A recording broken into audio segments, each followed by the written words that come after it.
अस्सलाम वालेकुम स्टूडेंट्स। जैसा कि आपको पता होगा आपका क्लास 9th का एंट्रेंस होने वाला है, तो ऐसे में आज की वीडियो में आपको क्लास 8 का जो चैप्टर है first crop production and management, उसके कुछ इंपॉर्टेंट एमसीक्यूज बताएंगे जो कि आपके जामिया के एंट्रेंस में और एएमयू के एंट्रेंस में काफ़ी ज़्यादा हेल्पफुल रहेंगे। ये वीडियो जो है 3 पार्ट में रहेगी, मतलब क्रॉप प्रोडक्शन एंड मैनेजमेंट जो फर्स्ट चैप्टर है इसी की 3 पार्ट्स में वीडियो आएगी। तो आज जो है इसका फर्स्ट पार्ट है, इसमें कुछ इंपॉर्टेंट एमसीक्यूज बताएंगे। आने वाली वीडियोज़ में आपको और इंपॉर्टेंट एमसीक्यूज मिल जाएंगे। तो इसमें फर्स्ट क्वेश्चन है आपका, the process of loosening of the soil is called. जब भी हम लोग सॉइल को लूज करते हैं यानी उसको ढीला करते हैं तो इस प्रोसेस को क्या कहा जाता है? तो इस प्रोसेस को कहा जाता है टिलिंग। उसका नेक्स्ट क्वेश्चन है, विच इज पेस्टिसाइड। इनमें से कौन सा ऐसा है जो कि पेस्टिसाइड है, यानी पेस्ट को मारने के लिए जो चीज़ हम लोग यूज़ करते हैं अपने क्रॉप के साथ, जो पेस्ट होते हैं उनको जो है किल करने के लिए जो भी चीज़ यूज़ करते हैं उसे पेस्टिसाइड कहते हैं। तो यहाँ पे जो आपका पेस्टिसाइड है, यहाँ पे 4 ऑप्शन दे रखे हैं, तो इसमें मेलाथियोन जो है इसमें ये आपका पेस्टिसाइड है। उसका नेक्स्ट क्वेश्चन है, seed drill is use for. जो एक इंस्ट्रूमेंट है सीड ड्रिल, उसका यूज किस लिए किया जाता है? हार्वेस्टिंग के लिए, सीड को क्लीन करने के लिए, या फिर सोविंग के लिए, या फिर वीडिंग के लिए। तो इसमें हम लोग जब सीड को हम लोग को जब बोना होता है उसके लिए हम लोग सीड ड्रिल का यूज करते हैं। तो इसका करेक्ट ऑप्शन जो होगा वो होगा सी, सोइंग। उसका नेक्स्ट क्वेश्चन है, rabi crop is harvested in. Rabi crop जो है वो कब हार्वेस्ट की जाती है? जनवरी में, सितंबर में, जुलाई में, या फिर अक्टूबर से लेकर मार्च तक में। तो आपको ये पता होना चाहिए कि रबी क्रॉप होती क्या है। तो रबी क्रॉप जो है वो एक विंटर क्रॉप है और इसको हार्वेस्ट जो किया जाता है, यानी हार्वेस्ट मतलब काटा जो जाता है, वो आपका अक्टूबर से लेकर के मार्च तक के बीच में इसको हार्वेस्ट किया जाता है, कट किया जाता है। उसका नेक्स्ट क्वेश्चन है, मेज ग्रो वेल ड्यूरिंग। मेज जो है वो कौन से मंथ में अच्छे तरीके से जो है ग्रो करता है? तो इसका सही आंसर होगा वो होगा जून।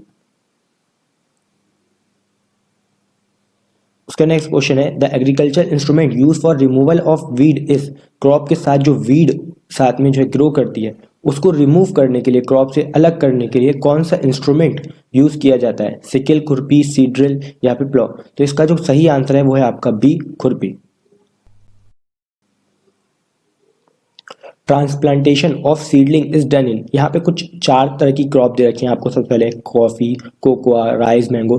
तो इनमें से किसके सीड के साथ ट्रांसप्लांटेशन किया जाता है? पहले उसको छोटी सी जगह पे लगाया जाता है, उसके बाद जब थोड़ा सा प्लांट बड़ा हो जाता है तो उसको वहां से हटा करके मेन फील्ड में लगा दिया जाता है। तो इनमें से किसके साथ ये किया जाता है? तो इसका सही आंसर जो है वो है राइस। राइस के सीड को पहले एक नर्सरी में लगाया जाता है, जब उसका थोड़ा सा प्लांट निकल आता है तो उसको मेन फील्ड में ट्रांसप्लांट कर दिया जाता है। तो इसका आंसर होगा सी, राइस।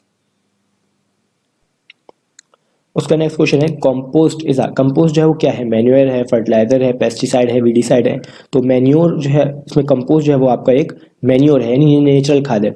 उसके बाद फर्टिलाइजर वो चीज़ें होती हैं जो कि हम लोग लेबोरेटरी में बनाते हैं और क्रॉप के लिए काफ़ी ज़्यादा अच्छी होती हैं, तो उसमें जो है फर्टिलाइजर कहते हैं। पेस्टिसाइड वो होते हैं जो कि हम लोग को पेस्ट को किल करने के लिए जो भी हम लोग केमिकल्स यूज करते हैं उन्हें पेस्टिसाइड कहते हैं। वीडिसाइड कि वीड्स को किल करने के लिए, क्रॉप के साथ जो ग्रो करती है उनको किल करने के लिए जो भी चीज़ यूज की जाती है वो वीडिसाइड कहती जाती है।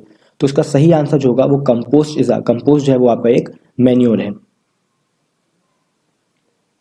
नेक्स्ट क्वेश्चन है, BHC बेंजीन हेक्साक्लोराइड इज तो इसका सही आंसर जो होगा वो होगा आपका पेस्टिसाइड। उसका नेक्स्ट क्वेश्चन है, the chemical substance rich in nutrient are called. वो केमिकल सब्सटेंस जिसमें न्यूट्रिएंट्स बहुत ज़्यादा पाया जाता है उसको क्या कहते हैं? तो ऐसे उसको फर्टिलाइजर कहते हैं।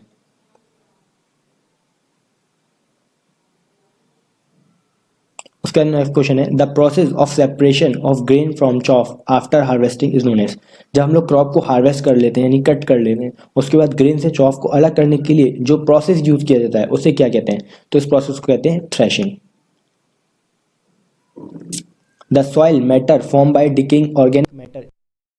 जितने भी ऑर्गेनिक चीज़ें होती हैं जैसे कि जानवर है, जब वो मर जाता है तो वो सॉइल में जो है वो दब जाता है। उसके बाद जो सॉइल बनती है उसको क्या कहते हैं? नेचुरल चीज़ों से जो बनती है तो इसी को कहते हैं आपका ये ह्यूमस।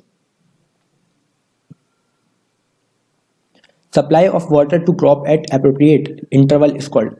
कुछ टाइम के बाद यानी थोड़े थोड़े गैप पे जब हम लोग क्रॉप को पानी सप्लाई करते हैं तो इसको क्या कहते हैं? तो इसी को कहते हैं इरिगेशन। इरिगेशन वो प्रोसेस होता है जिसमें हम लोग थोड़े थोड़े इंटरवल के बाद यानी थोड़े थोड़े टाइम के बाद अपने क्रॉप को पानी सप्लाई करते हैं। उसके बाद है which simple tool is use to remove weed. वो कौन सा सिंपल टूल है जो कि रिमूव वीड्स को रिमूव करने के लिए यूज किया जाता है? तो इसका आंसर होगा आपका ये हो। नेक्स्ट क्वेश्चन है which instrument is use for spraying weedicide. Weedicide को स्प्रे करने के लिए क्रॉप्स पे ताकि वीड्स जितनी भी हैं वो किल हो जाए, मर जाए, तो कौन सी चीज का यूज किया जाता है, कौन सा इंस्ट्रूमेंट? तो इसका आंसर होगा। उसके बाद है benzene hexachloride BHC is use by farmer for. Benzene hexachloride BHC का यूज जो है फार्मर किस लिए करते हैं? तो इसका आंसर होगा आपका killing harmful insects. Harmful insects को किल करने के लिए हम लोग बेंजीन हेक्साक्लोराइड का यूज करते हैं। तो ये आपका जो फर्स्ट पार्ट था, इसमें टोटल 16 क्वेश्चंस थे। आई होप जो है इससे आपको काफ़ी ज़्यादा हेल्प मिली होगी। इसी तरीके से हम लोग मैथ के भी, साइंस के भी और इंग्लिश, हिंदी, उर्दू सभी चैप्टर्स के और सभी सब्जेक्ट्स के इंपॉर्टेंट MCQs जो कि आपकी जामिया AMU में आ सकते हैं, इसी चैनल पे अपलोड करेंगे। तो अगर किसी ने अभी तक चैनल सब्सक्राइब नहीं किया है तो वो कर सकता है ताकि वीडियोज़ उसको मिल सके। और अगर आपको किसी भी क्वेश्चन में कोई डाउट है तो आप जो है कमेंट बॉक्स में पूछ सकते हैं, या फिर कोई भी पार्ट आपको समझ में नहीं आया तो आप कमेंट बॉक्स में पूछ सकते हैं।